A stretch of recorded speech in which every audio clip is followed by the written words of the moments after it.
My name is Willow Vance. I am 28 years old and I live in the family lake house. I sat across from my parents and my sister, Lyanna. The room was cold, but my parents looked warm and happy. The lawyer had just handed Lyanna a check. It was for $6.9 million. My mother squeezed Lyanna's hand, her face glowing with the kind of pride she never showed me. My father smiled deeper than I had seen in years. Then he turned to me. He didn't hand me a check. He slid a single, crisp dollar bill across the smooth wood of the table. It stopped right in front of my hands. "Go earn your own, Willow," he said. His voice was calm. It was cruel. My mother didn't look me in the eye. She just adjusted her pearls and added, "Some kids just don't measure up." The room was silent. I felt the old, familiar sting in my chest. I felt invisible. I didn't scream. I didn't cry. I just stared at George Washington's face on that dollar. They thought the reading was over. They thought I was worth nothing. But then, the lawyer cleared his throat.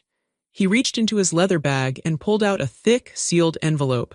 "Your father left one last instruction," the lawyer said. He placed the heavy letter in front of me. "This is for Willow, and Willow alone." My parents stopped smiling. But before I tell you how everything flipped, like and subscribe, drop a comment. Where are you watching from? My name is Willow Vance. I am 28 years old. To understand why that single dollar bill hurt so much, you have to understand the life I lived before that day. You have to understand that in my house, I was a ghost long before my grandfather died. I learned the word invisible when I was 6 years old. It was a Tuesday. I remember because Tuesday was meatloaf night. My sister, Lyanna, was 8. She was loud, bright, and demanded attention like a flower demands the sun. I was quieter. I liked to draw. I liked to sit in the corner and listen. That night, I had a drawing to show my mother. It was a picture of our house. I had spent 2 hours on it. I colored the roof red and the grass green, and I even drew our dog, Buster, sleeping on the porch. I was so proud. My chest felt tight with happiness as I walked into the kitchen. My mother was at the stove. My father was setting the table. Lyanna was sitting on the counter, swinging her legs and talking about a ribbon she won at gymnastics. It was a participation ribbon. Everyone got one. "Look, Mommy," Lyanna shouted. "It's blue." "Oh, Lyanna, that is amazing," my mother said. She turned around, her face lighting up. She wiped her hands on her apron and took the ribbon. "Frank, look at this. Our girl is a champion," my father beamed. "That's my girl. A natural athlete." I stood by the refrigerator. I held my drawing with both hands. I waited for a gap in the noise. I waited for them to look down. "Mom," I said. My voice was small. She didn't hear me. She was busy pinning the blue ribbon to the refrigerator door with a magnet. "Mom," I said a little louder. She glanced at me, just a quick flicker of her eyes. "Not now, Willow. Can't you see we are celebrating your sister?" "But I made a drawing," I said. "Put it on the table," my father said without looking at me. "Set the forks." I put the drawing on the table. 5 minutes later, my father put a hot casserole dish right on top of it. The heat turned the wax crayon into a sticky smear. When he lifted the dish later, half my drawing peeled away with it. Nobody apologized. They just scrubbed the bottom of the casserole dish and threw my paper in the trash. That was the pattern. That was my life. As we grew up, the gap between us became a canyon. Lyanna was the star. I was the audience. When Lyanna got a C on her report card, my parents hired a private tutor. They sat with her for hours, helping her study, telling her she was smart, telling her she could do anything. When I got straight A's, my father signed the report card while watching the news. He didn't look at the grades. He just handed it back and said, "Don't block the TV, Willow." I tried to be louder. I tried to be better. I joined the soccer team because Lyanna was on it. I practiced every day in the backyard until my legs burned. In our first game together, I scored a goal. I looked to the sidelines, desperate to see my parents cheering. They weren't watching me. They were talking to the coach, asking why Lyanna hadn't been put in as a forward. That night in the car, my mother said, "Willow, you shouldn't hog the ball. Your sister was open." I sat in the backseat, staring out the window at the passing streetlights. I realized then that it didn't matter what I did. The script was already written. Lyanna was the hero. I was the extra. The only person who saw me was my grandfather Walter. He lived in the lake house, the big house where we spent our summers. He was a quiet man. He had rough hands and eyes that seemed to look right through you. He didn't talk much, but when he did, people listened. He didn't like the way my parents treated me. He never yelled at them, but he had a way of correcting them. One summer, when I was 12, we were all having lunch on the deck. My mother was pouring lemonade. Lyanna needs new braces, my mother said to Walter. It's going to be expensive, but she has such a beautiful smile, we have to protect it. What about Willow? Walter asked. He cut his steak slowly.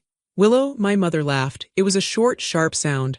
Willow is fine, she doesn't need much, she's tough. Walter stopped cutting. He looked at me. I was looking at my plate, trying to disappear. She isn't tough, Walter said. His voice was low.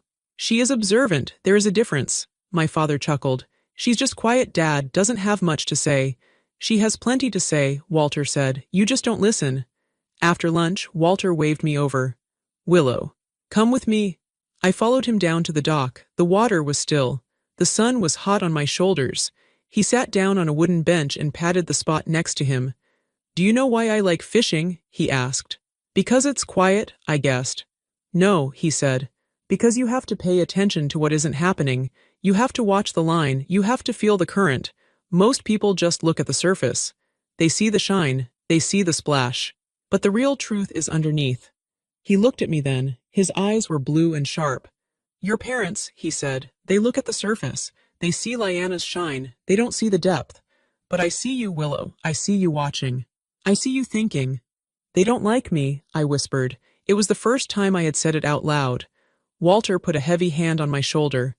They don't understand you. That is their loss, but you have a gift. You see the truth. You see things other people miss. Don't lose that. They will try to make you feel small so they can feel big. Don't let them. He reached into his pocket and pulled out a small notebook. Take this, he said. Write down what you see. Not what they tell you to see, what you actually see. That notebook became my shield. I wrote down everything. I wrote down how my mother's voice changed when she talked to her rich friends on the phone. It got higher, fakier. I wrote down how my father hid bills in the bottom drawer of his desk when he thought no one was looking. I wrote down how Lyanna lied about where she was going on Friday nights, and how my parents believed her because they wanted to believe her. I became a spy in my own house. Years passed. I went to college. I worked 2 jobs to pay for my books because my parents said they were strapped for cash right after buying Lyanna a new car for her graduation. I didn't argue. I didn't fight. I just worked. I served coffee at 5 a.m. I shelved books at the library until midnight. I learned the value of $1 because I had to earn every single one. Lyanna went to a private college. They paid for everything. Her tuition, her apartment, her clothes, her spring break trips to Cancun. She sent me photos of her drinking margaritas on the beach while I was studying for finals in a cold dorm room. Wish you were here, she captioned one photo. No, she didn't. She liked being there alone. She liked being the golden child. When I graduated, my parents didn't come to the ceremony. They said it was too far to drive. It was 3 hours away. Lyanna had a dance recital the same weekend. It was at the local community center. They went to that instead. I walked across the stage alone. I took my diploma alone. I ate dinner alone at a diner, wearing my cap and gown because I had nowhere to change. The waitress gave me a free slice of pie. She was nicer to me in 5 minutes than my family had been in 20 years. But I survived. I got a job as a junior analyst at a logistics firm. It wasn't glamorous. It was data. It was numbers. It was finding mistakes in shipping routes.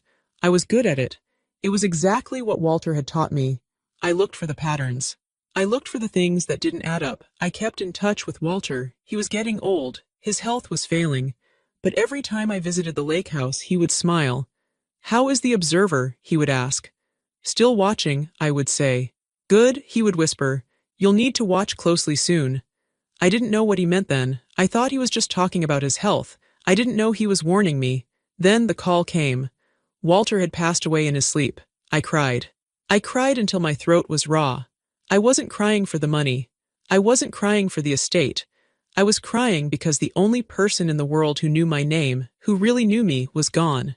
My parents didn't cry. When I got to the lake house for the funeral, the mood was strange. It wasn't sad. It was eager. My mother was already walking through the rooms, touching the furniture, moving vases around. We'll need to repaint this, she said, looking at the living room walls. This beige is depressing. Mom, Grandpa just died, I said. I was standing by the door holding my bag. She waved her hand dismissively. He's gone, Willow. Life goes on. We have to think about the property value. This place is a goldmine if we fix it up. My father was in the study. He was going through Walter's desk. I heard drawers opening and closing. Found anything? My mother asked him, ignoring me. Just papers, my father shouted back. Old junk. Lyanna arrived an hour later. She was wearing a black dress that was too short for a funeral and huge sunglasses. She looked like she was dressing for a movie role, not a burial. It smells like old people in here, she said as she walked in. She hugged Mom. She hugged Dad. She gave me a quick, limp wave. Hey, Willow, they were a unit. The three of them, a closed circle. I was the satellite orbiting on the outside. We buried Walter on a Wednesday. It rained. My parents stood under a large umbrella. They stayed dry. I stood a few feet away, letting the rain soak my hair. I wanted to feel it. I wanted to feel something real. After the funeral came the reading of the will. I knew what was coming, or at least I thought I did. I expected to get nothing. I expected them to get everything. I had prepared myself for it. I told myself, you are strong, you are independent, you don't need their money. But I wasn't prepared for the cruelty. I wasn't prepared for the theater of it. The lawyer, Mr. Boone, asked us to gather in the main dining room of the lake house. It was a grand room. A long mahogany table stretched down the center, polished so bright you could see your face in it. The windows looked out over the lake. The water was gray and choppy today. My father sat at the head of the table. It was Walter's chair. He didn't even hesitate. He sat down, spread his arms, and leaned back like he had been waiting 50 years to claim that spot. My mother sat to his right.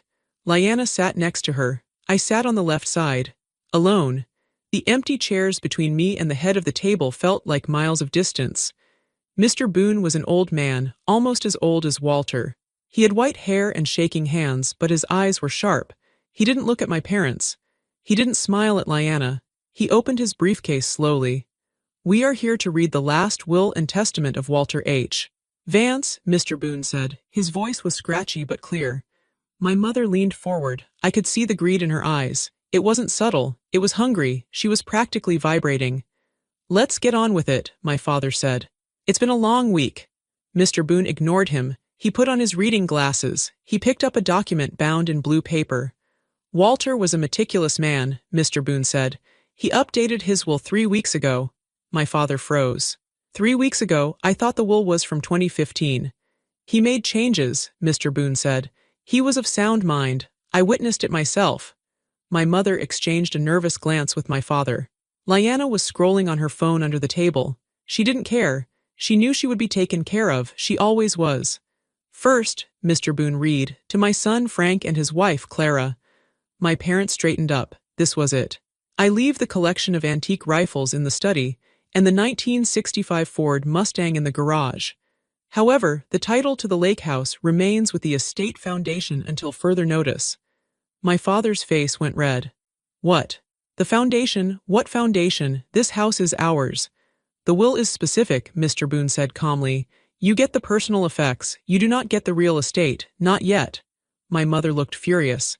That's ridiculous. Who runs the foundation? We will get to that, Mr. Boone said. Please let me finish. He turned the page.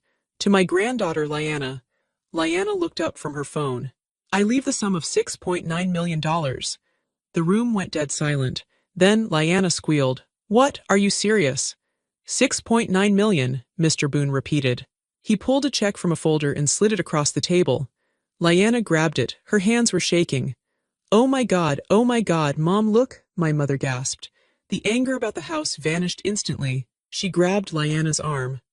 Oh, honey. That's wonderful, that's. Oh, Walter, you old saint. My father started laughing. It was a loud, booming laugh of relief. That's my girl, that is fantastic. We are set, we are absolutely set. They were hugging. They were high-fiving. They completely forgot I was in the room. I sat there, my hands folded in my lap. I felt cold. $6 million, that was life-changing money. That was freedom. That was safety. And Lyanna, who had never worked a day in her life, who had never visited Walter unless she needed cash, just got it all. I looked at Mr. Boone. He wasn't celebrating. He was watching me. He cleared his throat. Loudly. My family quieted down, but the smiles stayed plastered on their faces. There is one more beneficiary, Mr. Boone said. My father turned to me. His smile changed. It became a smirk. Right, Willow, he said. He sounded like he was remembering a chore he forgot to do. Mr. Boone looked at the paper. To my granddaughter, Willow. He paused.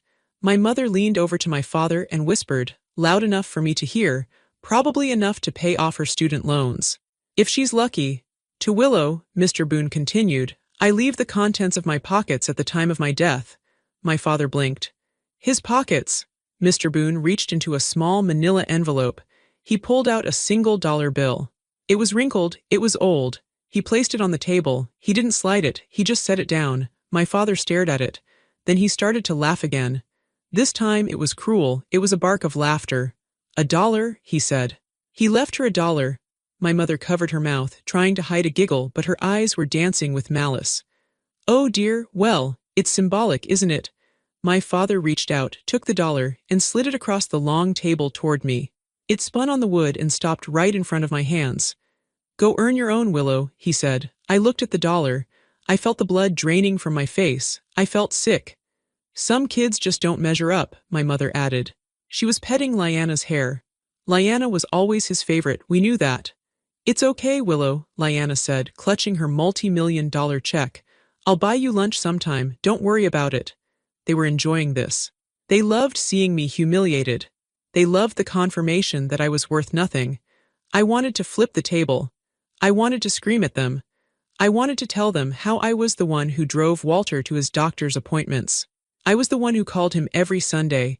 I was the one who loved him, but I remembered Walter's voice. Watch, listen, be still, so I stayed silent. I didn't touch the $1. Mr. Boone watched them laugh for a moment longer. Then his expression hardened. I am not finished, the lawyer said. His voice cut through their laughter like a knife. My father stopped. What, you read the will, money to Lyanna, joke to Willow, we're done. I said I am not finished, Mr. Boone said. He reached into his bag again. He pulled out a thick, heavy envelope. It was sealed with red wax. It looked old. Your father left a codicil, a private letter, and a specific set of instructions regarding the rest of the estate. He held the envelope up. On the front, in Walter's shaky handwriting, was one name, Willow. This is for Willow, Mr. Boone said, and Willow alone. My mother's smile dropped. Why does she get a letter? What's in it? That is for her to know, Mr. Boone said. He stood up and walked over to me. He placed the envelope in my hands. It felt heavy. It felt like it contained a heartbeat. He wanted you to have this immediately after the reading, Mr. Boone said softly to me. He said you would know what to do. I looked at my parents. They looked confused now, and suspicious. Open it, my father demanded. Read it out loud. No, I said. It was the first word I had spoken since the reading began. My voice was steady. Excuse me, my mother said, her eyes narrowed. Don't be a brat, Willow. We are a family. We share things. You didn't share the check, I said. You didn't share the praise. You didn't share the love. I stood up. I clutched the envelope to my chest. You have your money, I said. You have your victory. This is mine. Willow, sit down, my father shouted.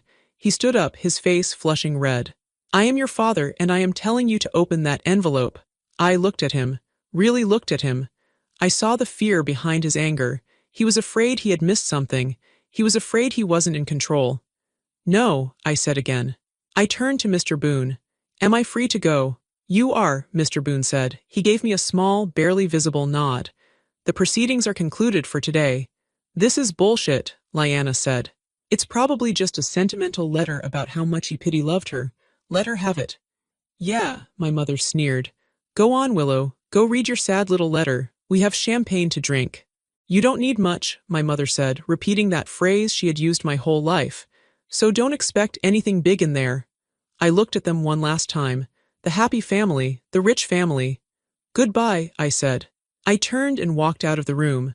I walked out of the lake house. I didn't look back. I got into my old, beat-up Honda Civic. My hands were shaking so bad I could hardly put the key in the ignition. I drove. I didn't go home. I couldn't go home. I drove into town and checked into the Whispering Pines Inn. It was a small, cheap place where Walter used to meet his fishing buddies.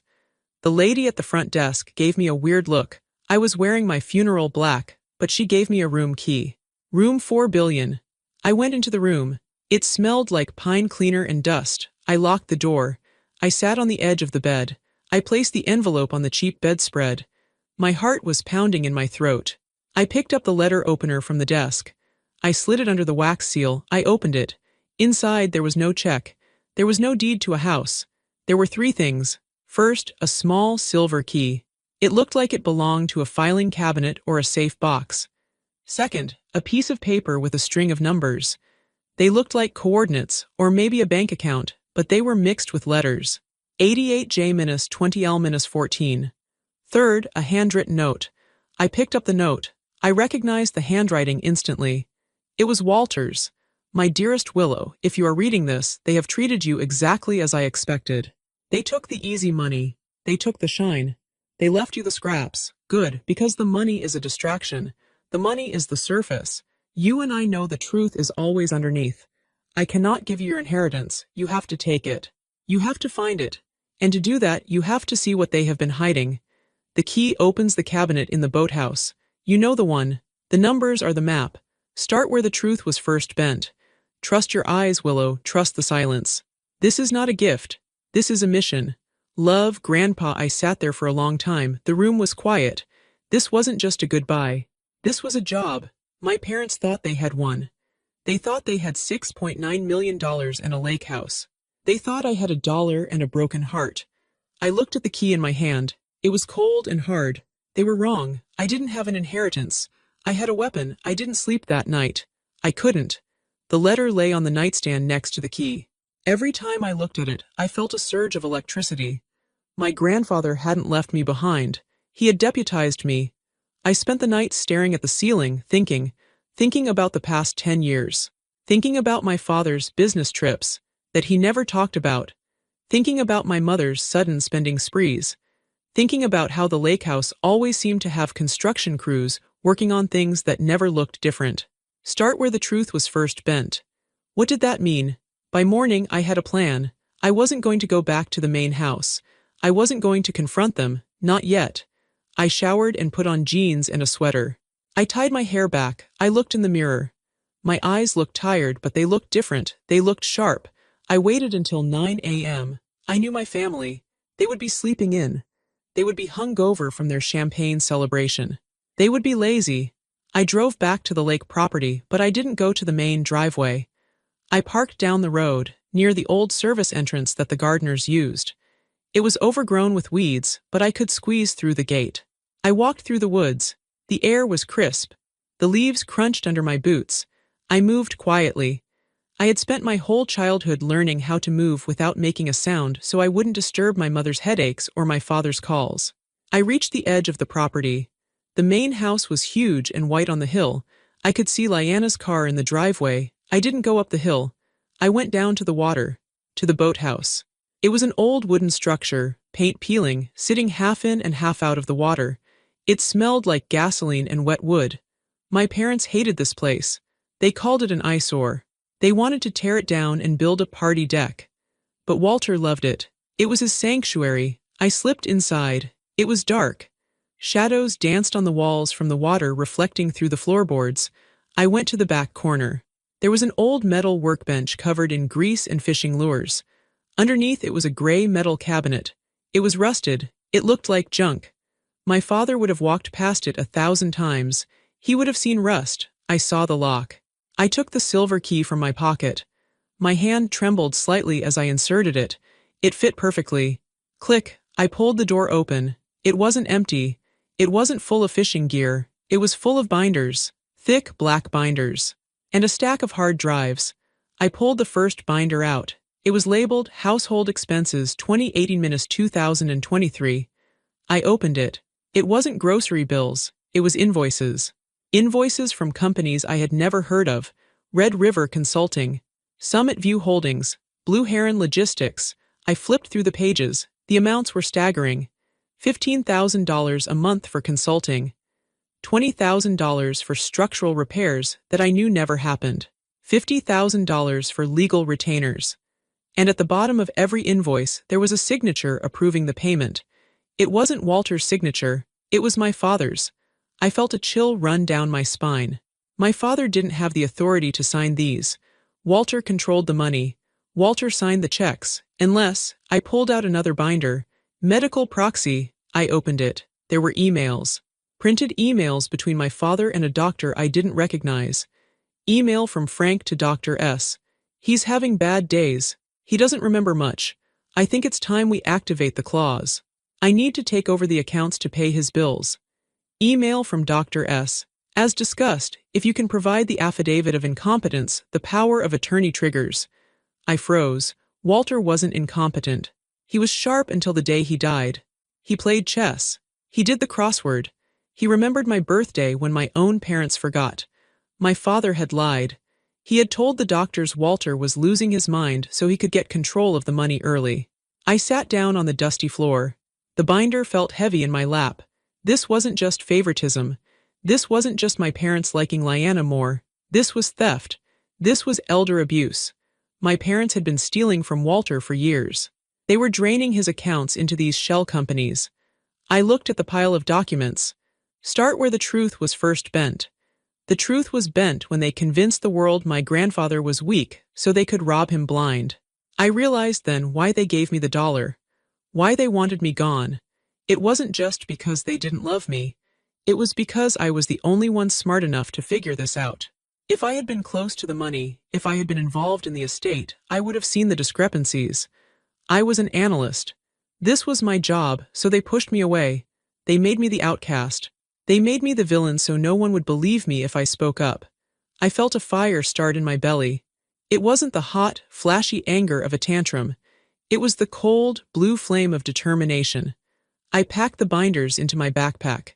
I took the hard drives. I was about to leave when I saw something else in the back of the cabinet, a small black box. I pulled it out. It was a recording device, a high-end one. There was a note taped to it. Press play. I pressed the button. Walter's voice filled the small boathouse. It sounded tired but strong. Willow, if you found the binders, you know the numbers, but you need to see the faces. I installed a camera in the main study 3 months ago. I told them I was putting in a smoke detector. They never looked up. They never checked. They think I don't know, Walter's voice continued. Frank thinks I'm senile. Clara thinks I'm blind. They sit in my study and they plan how to spend my money before I'm even dead. The recording paused. Then Walter sighed. I could have called the police. I could have changed the will to cut them off entirely, but they would have fought it. They would have said I was crazy. They would have dragged you into court for years. So I let them think they won. I let them dig their hole, and I left the shovel for you. The camera footage is on the hard drive labeled study. Watch it. Then you decide what to do. The recording ended. I put the recorder in my pocket. I zipped up my bag. I stepped out of the boathouse.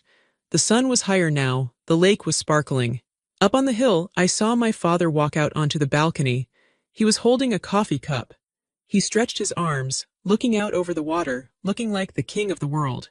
He didn't see me in the shadows of the trees. He didn't know that the ghost of the family had just found the receipts. I walked back to my car. My step was light. My fear was gone. I wasn't the victim anymore. I was the judge. I drove back to the inn and turned my room into a war room. I pushed the bed against the wall. I used the desk and the small round table as my workspace. I laid everything out. Binders, papers, hard drives. I opened my laptop. I connected the hard drive. I started with the numbers. I pulled up the public records for the companies on the invoices. Red River Consulting. It was registered to a P.O. box in Delaware. I dug deeper. Who owned it? A holding company. Who owned the holding company? I followed the trail. It took me 4 hours, but I found it. The registered agent for the holding company was a man named F.V. Miller. My father's middle name was Vernon. His mother's maiden name was Miller. Frank Vernon Miller. He was paying himself. I checked Summit View Holdings. Same thing. Registered to an address that turned out to be an empty lot in a town where my mother's sister lived. They were sloppy. They were arrogant. They thought no one would ever check because they thought they were the smartest people in the room. I built a spreadsheet. I entered every invoice from the binders. 2019, $150,000 stolen. 2020, $220,000 stolen. 2021, $300,000 stolen. The numbers escalated. As Walter got older, they got greedier. Then I opened the video files. The folder was labeled The Study. I clicked on a video dated 2 months ago. The screen showed the study in the lake house. My father was sitting at Walter's desk. My mother was pouring a drink at the sidebar. He's refusing to sign the check for the roof, my father said in the video. He says he wants to see 3 quotes. The old bastard is getting suspicious. Just forge it, Frank, my mother said. She took a sip of her drink. He shakes so much anyway, no one will know the difference. I don't want to push it, my father said. If we push too hard, he might call the lawyer. We need to keep him isolated. Have you told the nurse not to let him answer the phone? Yes, my mother said. I told her he gets agitated. She took the phone away yesterday. I felt sick to my stomach. They isolated him. They trapped him in his own house so they could steal from him. I clicked another video. This one was from last week, just days before he died. Lyanna was in the room this time. She was looking at a jewelry catalog. Dad, when Grandpa kicks the bucket, how long until I get the money? She asked. It takes a few months to settle the estate, my father said. That's forever, Lyanna whined. I saw this condo in Miami. I need a deposit now. Don't worry, princess, my father said. Once he's gone, we control the trust. We can borrow against it. You'll get your condo. What about Willow? Lyanna asked. Is she getting anything? My mother laughed on the video. Willow, please. She's too proud to ask for help and too stupid to know what she's owed. We'll give her a few crumbs. Maybe pay off her car. That will shut her up. She's a nobody, my father said. She's got no fight in her. We don't have to worry about Willow. I paused the video. I stared at my father's face on the screen. She's got no fight in her. He was wrong. I had all the fight in the world. I just stored it differently. I didn't scream. I didn't throw things. I documented. I sat back in my chair. I had enough evidence here to send them to prison. Fraud, embezzlement, elder abuse. Forgery, but Walter's letter said, start where the truth was first bent. He didn't say, call the police. He gave me the power to choose. If I went to the police, it would be a scandal. It would drag Walter's name through the mud. It would take years. There was a better way, a quieter way. I looked at the legal documents Mr. Boone had given me. I looked at the structure of the will. If they contest anything, the entire estate transfers to the foundation. I remembered what Mr. Boone said at the reading. The title to the lake house remains with the estate foundation. We will get to that. I picked up the phone. I dialed the number on Mr. Boone's business card. It was 8 p.m. He answered on the second ring. Mr. Boone, I said. It's Willow. I've been expecting your call, my dear, he said. His voice sounded warm. I found the cabinet, I said. I have the binders and the videos. Good, he said. Walter knew you would. I know what I have to do, I said. Tell me, he said. I need you to come to the lake house tomorrow morning, I said. Bring the final papers. Bring the transfer documents for the foundation. And your parents, he asked. Don't tell them you're coming, I said. I want it to be a surprise. What time? Dawn, I said. I want to do this when the light is clear. I will be there, Mr. Boone said. I hung up. I looked around the hotel room. It was messy with the debris of my family's crimes. But my mind was clear. I wasn't invisible anymore. Tomorrow they were going to see me. They were really going to see me, and they weren't going to like what they saw. I didn't sleep a wink that night in room 4 billion. The neon sign of the Whispering Pines Inn buzzed outside my window, a constant hum that matched the racing of my heart. I had the evidence. I had the truth. But I needed to be sure. I needed to know exactly what I was walking into. So, I spent the entire night watching my family on my laptop screen. The hard drive from the hidden camera was like a window into a world I had always suspected but never seen. It was painful. It was like peeling back skin to see the infection underneath. I watched a video from last Thanksgiving. In the video, I saw myself arrive. I saw myself holding a pumpkin pie I had baked from scratch. I saw my mother hug me, her smile tight and fake. Then the camera showed what happened after I left the room. My mother turned to Lyanna. God, she looks tired. And that dress. It looks like she bought it at a garage sale. Lyanna laughed, picking at the crust of my pie. She's trying so hard, Mom, it's kind of pathetic. My father walked in. Did she ask for money yet? Not yet, my mother said. Give it time, that's the only reason she comes around. I sat in the dark hotel room, tears streaming down my face. I wasn't crying because I was sad. I was crying because I was relieved. For years, I thought I was crazy. I thought maybe I was too sensitive. Maybe I was difficult.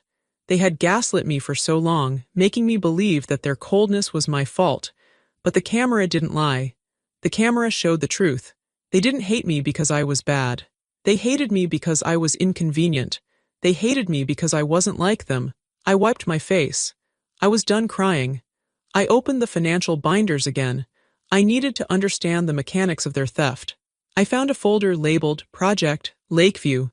Inside were blueprints, not for repairs, but for a subdivision. My father had drawn up plans to bulldoze the lake house. He wanted to tear down the house Walter built with his own hands. He wanted to cut down the forest where I learned to walk. He wanted to turn the land into 20 luxury condos. There was an email attached to the plans. From Frank to developer subject. Timeline: the old man is holding on longer than expected. But don't worry. Once he passes, we will liquidate the property immediately. My daughter Lyanna wants the cash for a place in Miami, and Clara and I are ready to retire to Arizona. We will sell to the highest bidder. I felt a cold rage settle in my chest. They weren't just stealing money. They were selling our history. They were selling the only place that had ever felt like home to me. And they were doing it for quick cash. Walter knew. He must have found these plans. That's why he locked the deed in the foundation. That's why he trusted me. He knew I was the only one who would keep the trees standing. I looked at the clock. It was 4:30 a.m. I took a shower. I scrubbed my skin until it was red. I wanted to wash off the feeling of being their daughter. I wanted to be clean for what was coming. I dressed carefully. I put on a white blouse and black trousers. I put on my blazer. It was the outfit I wore to big meetings at work. It was my armor. I packed the binders. I packed the hard drive. I packed the $1 bill they had given me. I checked out of the hotel. The air outside was cool and blue. The sun wasn't up yet, but the sky was lightening. I got in my car and drove toward the lake. I wasn't going there to beg. I wasn't going there to argue. I was going there to foreclose on their lies. I arrived at the lake house at 5:45 a.m. The house was dark. The driveway was empty except for my parents' SUV and Lyanna's convertible.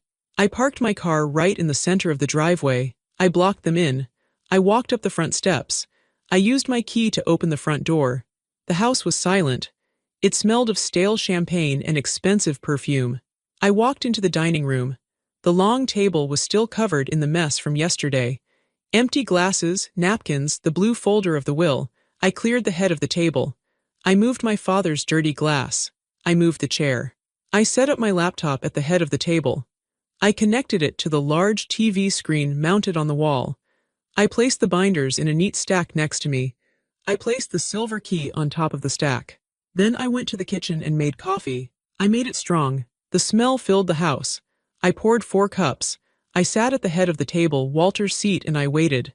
At 6:30 a.m. I heard footsteps upstairs, then voices. "Who is making coffee?" My mother's voice drifted down the stairs. "Did the maid come early?" "I hope so," Lyanna said. "I need aspirin. My head is killing me." They walked into the dining room. My father was in his bathrobe. My mother was wearing a silk kimono. Lyanna was in oversized t-shirt and sweatpants. They stopped dead when they saw me. I was sitting in Walter's chair. My hands were folded on the table. I looked calm. I looked ready.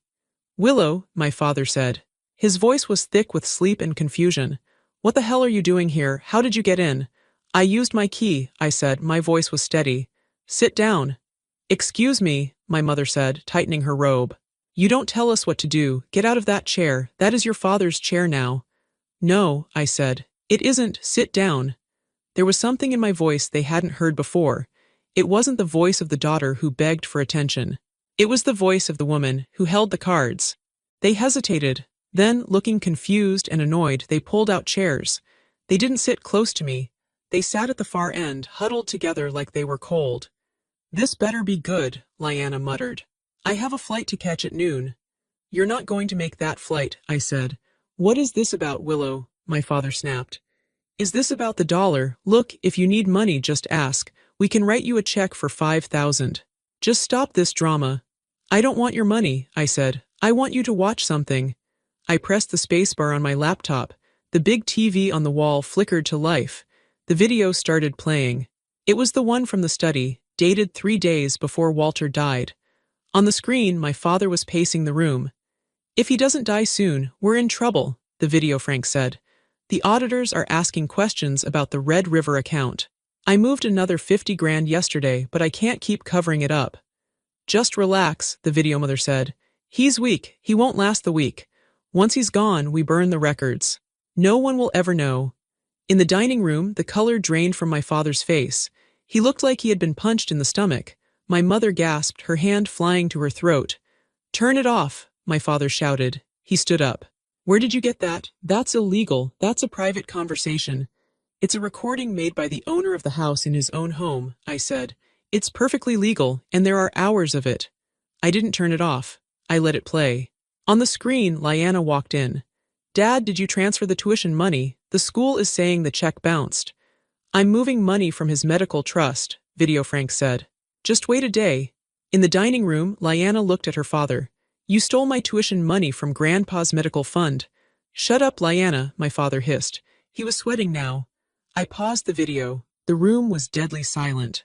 I have the binders, I said. I tapped the stack next to me. Red River Consulting, Summit View Holdings. I have the invoices. I have the bank records. I traced the shell companies to you, Dad. My father sank back into his chair. He looked small, he looked old. Willow, he started. His voice was shaking. You don't understand, we were just borrowing it. We were going to pay it back. You were stealing, I said. You stole over $2 million in the last 5 years. You stole from a man who trusted you. You gaslit him into thinking he was losing his mind so you could rob him. We're family, my mother cried out. Tears were streaming down her face, but they were tears of fear, not remorse. Willow, please, we are your parents. You can't do this to us. Think about the scandal. Think about our reputation. You didn't think about my reputation when you told everyone I was a failure, I said. You didn't think about family when you handed me a single dollar bill and laughed. We were joking, Lyanna said. It was just a joke. It wasn't a joke, I said. It was the truth. You showed me exactly who you are. Just then, the front door opened. Heavy footsteps echoed in the hall. Mr. Boone walked into the dining room. He was carrying a leather briefcase. My father looked at the lawyer, then at me. You called him. I did, I said. Mr. Boone walked to the head of the table. He stood next to me. He didn't look at my parents. He placed a document on the table. Walter anticipated this, Mr. Boone said. He knew about the theft. He documented everything, but he gave Willow the choice of how to handle it. Mr. Boone looked at me. Willow, I looked at my parents. They were terrified. My father was trembling. My mother was sobbing into her hands. Lyanna was staring at the floor. I have a choice, I said to them. I can turn this evidence over to the district attorney. You will go to prison, all of you. Fraud, embezzlement, elder abuse, my mother wailed. No, please, Willow, no. Or, I said, we can do it Grandpa's way. What is Grandpa's way? My father asked. His voice was a whisper. I nodded to Mr. Boone. Mr. Boone opened the document. It was the codicil, the amendment to the will that triggered if misconduct was found. The terms are simple, Mr. Boone said. He slid 3 papers across the table. One for each of them. First, Mr. Boone said, Frank and Clara, you will sign over your rights to the personal effects. You get nothing, no cars, no antiques, nothing. My father nodded quickly. Okay, fine. We sign. Second, Mr. Boone continued. You will repay the estate, every penny you stole. We have the total, $2,140,000. We will liquidate your personal assets to cover it, your house in the city, your stocks, your retirement accounts. My mother screamed. Our house, you can't take our house, we'll be homeless. You won't be homeless, I said calmly. You can rent a small apartment, you don't need much. Isn't that what you always told me? The words hit her like a slap. She stopped screaming and stared at me. She saw her own cruelty reflected back at her. Third, Mr. Boone said, turning to Lyanna. The trust fund. Lyanna looked up hopeful. I still get the money, right? The $6.9 million. No, Mr. Boone said. The money was conditional on the estate being in good standing. Your parents drained the estate. The money is gone. But that's not fair, Lyanna yelled. I didn't steal it, they did. You benefited from it, I said. Your car, your tuition, your trips. It was all paid for with stolen money. You knew Lyanna. I saw you on the video asking for the money before he was even dead. Lyanna slumped in her chair. She looked like a child whose balloon had popped. So I get nothing, she whispered. You get a choice, I said. The estate will set up a small stipend for you, enough for rent and food. But you have to get a job, you have to work. If you hold a job for 1 year, the stipend increases. If you quit, it stops. Lyanna looked at me with horror. A job, but I'm an influencer. That's not a job, I said. I'm talking about a real job where you answer to someone else. It will be good for you. Mr. Boone cleared his throat. And finally, the lake house. My father looked up. What about the house? The title transfers immediately, Mr. Boone said, to the Walter Vance Foundation. And who controls the foundation? My father asked, though I think he already knew the answer. Mr. Boone placed a hand on my shoulder. Willow does, he said. My parents looked at me. They saw the daughter they had ignored, the daughter they had mocked, the daughter they had underestimated. They saw the new owner of their world. You, my mother spat. You can't run a foundation. You're just Willow. I am the only one who kept the receipts, I said. I pushed a pen across the table. Sign the papers, I said, or I call the police. You have 5 minutes. My father picked up the pen. His hand was shaking so badly he could barely hold it. He looked at the video still frozen on the screen, the proof of his crime. He looked at the binders. He knew he had no way out. He signed, my mother signed, weeping silently as she wrote her name. Lyanna signed last. She threw the pen down when she was finished. Mr. Boone collected the papers. He checked the signatures. It is done, he said. I stood up. You have 1 hour to pack your things, I said. Take your clothes, leave everything else. The cars stay, the jewelry stays. Where will we go? My mother asked, her voice broken. I don't know, I said. Go earn your own. I turned my back on them. I walked out to the deck. I heard them scrambling upstairs, the sound of suitcases being dragged, the sound of frantic arguments. I didn't care. I stood by the railing and looked out at the lake. The water was calm. The sun was fully up now. It was a beautiful day. I felt a weight lift off my shoulders. It was the weight of their expectations, the weight of their judgment. It was gone. I wasn't the victim anymore. I wasn't even the judge anymore. I was just Willow. And I was finally free. They left at 9 a.m. My father drove his own car, not the Mustang, but his old sedan. My mother sat in the passenger seat, staring straight ahead. Lyanna sat in the back, texting furiously, probably trying to spin the story to her friends. I watched them go from the porch. They didn't wave. They didn't look back. As their car disappeared around the bend of the driveway, silence fell over the property. Real silence. Not the tense silence of a family dinner where everyone is angry. Not the lonely silence of my childhood bedroom. This was the silence of peace, the silence of ownership. Mr. Boone came out to the porch. He was holding 2 mugs of fresh coffee. He handed one to me. You did good, kid, he said. Did I asked. I feel empty. That's normal, he said. You've been carrying a heavy load for a long time. Now you've put it down. It takes a while for the muscles to realize they don't have to strain anymore. He took a sip of his coffee. Your grandfather would be proud, he said. He knew you had the spine for it. He just needed you to find it. What happens now? I asked. Now, Mr. Boone smiled. Now you run the foundation. The assets are significant. The stolen money will be recovered. You have the resources to do whatever you want. What do you want to do with the land? I looked at the trees. I looked at the shimmering water. I want to keep it, I said. I want to turn it into a retreat. A place for people who need to escape, for people who feel invisible. That sounds like a fine plan, Mr. Boone said. He finished his coffee and patted my arm. I'll be in touch with the paperwork. Enjoy the house, Willow. It's yours. He left. I was alone. I walked through the house. I walked through the rooms that used to intimidate me. I walked into the kitchen where my mother used to ignore me. It was just a kitchen now, just counters and cabinets. The ghosts were gone. I walked into the study. I sat at the big desk. I ran my hand over the wood. I opened the top drawer. It was empty except for one thing, the $1 bill. I had left it there earlier. I picked it up.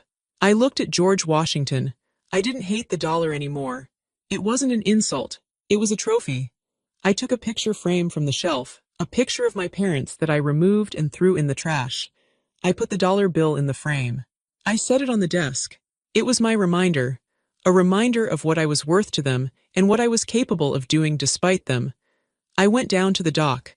I took off my shoes and dipped my feet in the cold water. I thought about Lyanna, probably crying in a motel room right now. I thought about my father, realizing he had to answer to the IRS.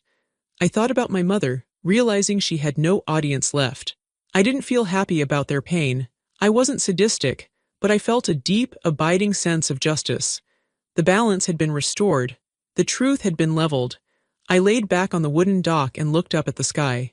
A hawk was circling high above, riding the wind. I took a deep breath. The air tasted sweet. For the first time in 28 years, I wasn't waiting for permission to exist. I wasn't waiting for someone to tell me I was good enough. I was just here, and that was enough. Some justice is loud. Some revenge is screaming and fighting and wars. My revenge was water still. It was the quiet ticking of a clock. It was the simple turning of a key. I closed my eyes and listened to the waves hitting the pilings. Slap, slap, slap. It was the sound of my new life beginning. My name is Willow Vance. I still live in the lake house. I run the Vance Foundation now.